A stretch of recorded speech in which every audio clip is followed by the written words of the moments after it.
All right, so when do you use dialogue? Three times when you can use dialogue are one, when you have more than one character in a part of a story and you feel like you want to show the voice of the one of the characters or both of the characters.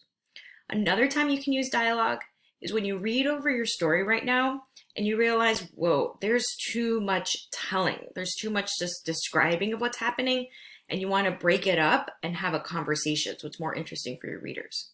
A third time is when you want to add what the character is thinking. So you can show the inner thoughts through dialogue.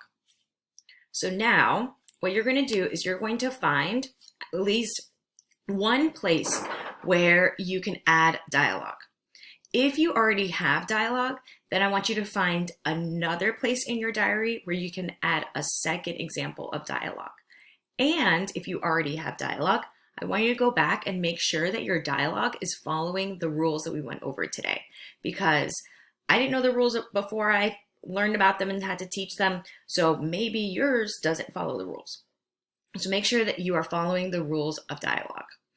If you're working on a computer, make sure that you share your diary with me so that I can give you feedback.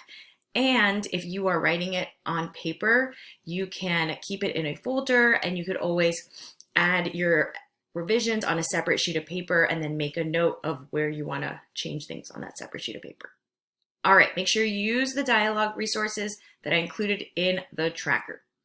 Good luck.